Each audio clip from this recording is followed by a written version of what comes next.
iPhone 10 years anniversary. 10 years ago, Nokia was one of the biggest company in the cell phone market. Most of the people would prefer to have a Nokia cell phone. But in 2007, everything has changed because the revolution happened and iPhone happened.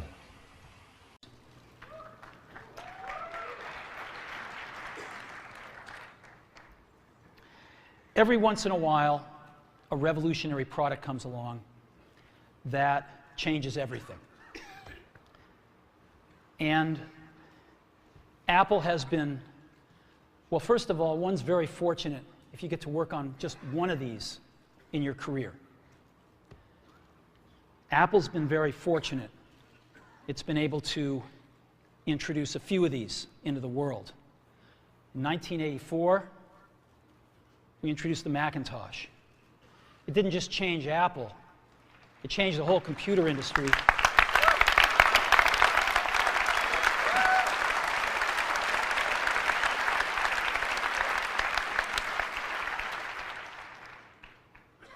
In 2001, we introduced the first iPod. And it didn't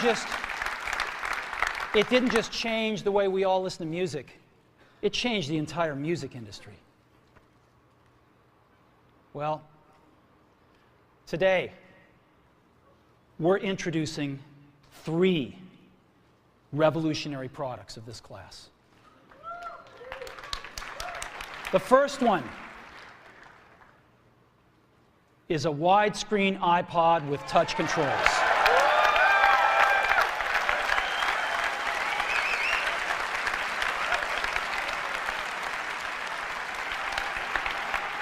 The second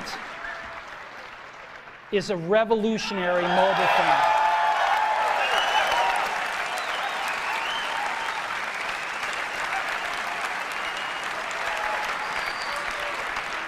And the third is a breakthrough internet communications device.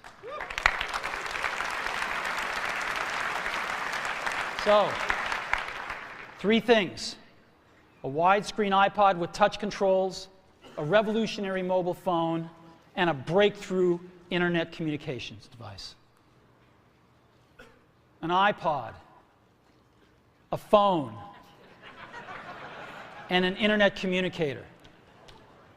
An iPod, a phone. Are you getting it? These are not 3 separate devices. This is one device. And we are calling it iPhone. Today, Apple is going to reinvent the phone. And here it is.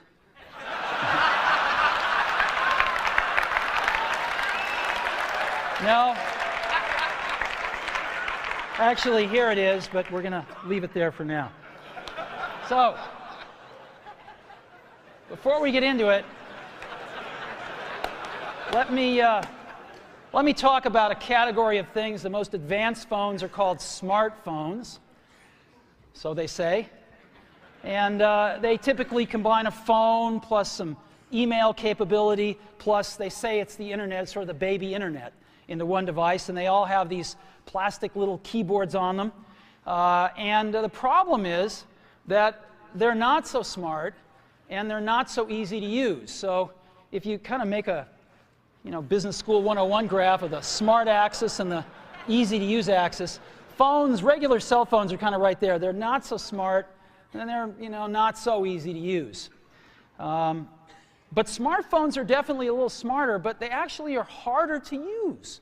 They're really complicated. Just for the basic stuff, people have a hard time figuring out how to use them.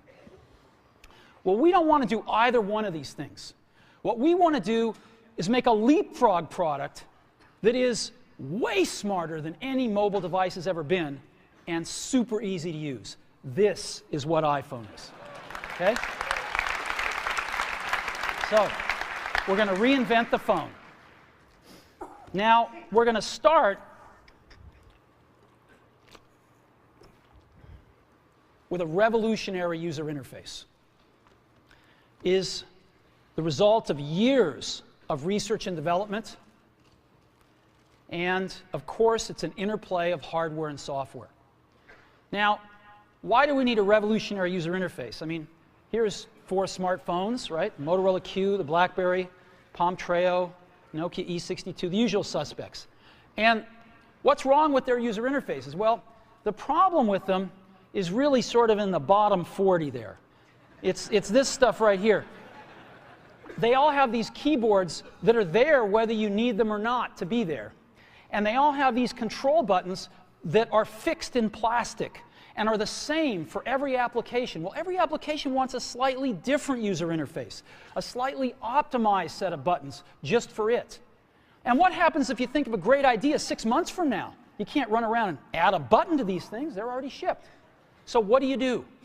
It doesn't work because the buttons and the controls can't change. They can't change for each application, and they can't change down the road if you think of another great idea you want to add to this product. Well, how do you solve this? It turns out we have solved it. We solved it in computers 20 years ago. We solved it with a bitmap screen that could display anything we want, put any user interface up, and a pointing device. We solved it with the mouse, right? We solved this problem. So how are we going to take this to a mobile device? Well, what we're going to do is get rid of all these buttons and just make a giant screen. A giant screen. Now, how are we going to communicate this? We don't want to carry around a mouse, right? So what are we going to do? Oh, a stylus, right? We're going to use a stylus. No. No. Who wants a stylus? You have to get them and put them away and you lose them. Yuck. Nobody wants a stylus. So let's not use a stylus. We're going to use the best pointing device in the world. We're going to use a pointing device that we're all born with. We're born with 10 of them. We're going to use our fingers. We're going to touch this with our fingers. And we have invented a new technology called multi-touch, which is phenomenal. It works like magic. You don't need a stylus. It's far more accurate than any touch display that's ever been shipped. It ignores unintended touches. It's super smart. You can do multi-finger gestures on it. And boy, have we patented it.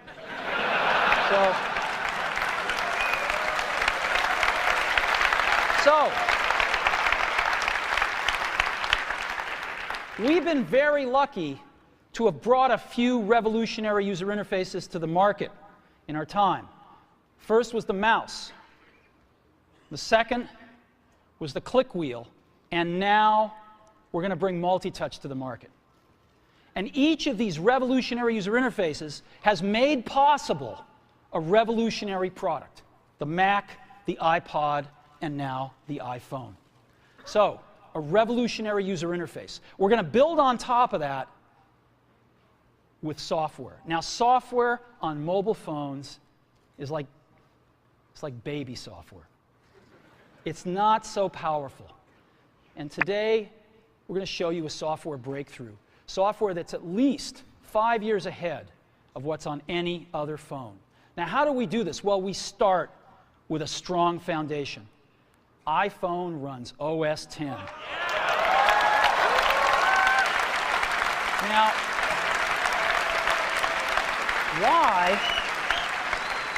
why would we want to run such a sophisticated operating system on a mobile device? Well, because it's got everything we need. It's got multitasking. It's got the best networking. It already knows how to power manage. We've been doing this on mobile computers for years. It's got awesome security. And to write apps, it's got everything from Cocoa and the graphics, and it's got core animation built in, and it's got the audio and video that OS X is famous for. It's got all the stuff we want, and it's built right in to iPhone. And that has let us create desktop-class applications and networking, right? Not the crippled stuff that you find on most phones. This is real desktop-class applications. Now, you know, one of the pioneers of our industry, Alan Kay, has had a lot of great quotes throughout the years. And I ran across one of them recently that explains how we look at this, explains why we go about doing things the way we do, because we love software. And here's the quote: "People who are really serious about software should make their own hardware." You know, Alan said this 30 years ago, and this is how we feel about it. And so we're bringing breakthrough software to a mobile device for the first time. It's 5 years ahead of anything on any other phone. The second thing we're doing is we're learning from the iPod, syncing with iTunes. You know, we're going to ship our 100 millionth iPod this year, and that's tens of millions of people that know how to sync these devices with their PCs or Mac and sync all of their media right onto their iPod, right? So you just drop your iPod in, and it automatically syncs. You're going to do the same thing with iPhone. It automatically syncs to your PC or Mac right through iTunes. And iTunes is going to sync all your media onto your iPhone, your music, your audiobooks, podcasts, movies, TV shows, music videos, but it also syncs a ton of data. Your contacts, your calendars, and your photos, which you can get on your iPod today, your notes, your bookmarks from your web browser, your email accounts, your whole email setup, all that stuff can be moved over to iPhone completely automatically. It's really nice. And we do it through iTunes. Again, you go to iTunes and you set it up, just like you'd set up an iPod or an Apple TV. And you set up what you want synced to your iPhone. And it's just like an iPod. Charge and sync. So sync with iTunes. Third thing I want to talk about a little is design. We've designed something wonderful for your hand. Just wonderful. And this is what it looks like. It's got a 3.5-inch screen on it. It's really big. And it's the highest resolution screen we've ever shipped. It's 160 pixels per inch. Highest we've ever shipped. It's gorgeous. And on the front, there's only one button down there. We call it the home button. It takes you home from wherever you are. And that's it. Let's take a look at the side. It's really thin. It's thinner than any smartphone out there at 11.6 millimeters. Thinner than the Q, thinner than the Blackjack, thinner than all of them. It's really nice. And we got some controls on the side. We got a little switch for ring and silent. We've got a volume up and down control. Let's look at the back. On the back, the biggest thing of note is we got a 2-megapixel camera built right in. The other side, and we're back on the front. So let's take a look at the top now. We've got a headset jack, 3.5 millimeter. All your iPod headphones fit right in. We've got a little tray for your SIM card. And we've got one switch for sleep and wake. Just push it to go to sleep, push it to wake up. Let's take a look at the bottom. We've got a speaker, we've got a microphone, and we've got our 30-pin iPod connector. So that's the bottom. Now, we've also got some stuff you can't see. We've got 3 really advanced sensors built into this phone. The first one is a proximity sensor. It senses when physical objects get close. So when you bring iPhone up to your ear to take a phone call, it turns off the display and it turns off the touch sensor instantly. Well, why do you want to do that? Well, 1, to save battery, but 2, so you don't get spurious inputs from your face into the touchscreen. Just automatically turns them off, take it away, boom, it's back on. So it's got a proximity sensor built in. It's got an ambient light sensor as well. We sense the ambient lighting conditions and adjust the brightness of the display to match the ambient lighting conditions. Again, better user experience, saves power. And the third thing we've got is an accelerometer, so that we can tell when you switch from portrait to landscape. It's pretty cool. I'll show it to you in a minute. So 3 advanced sensors built in.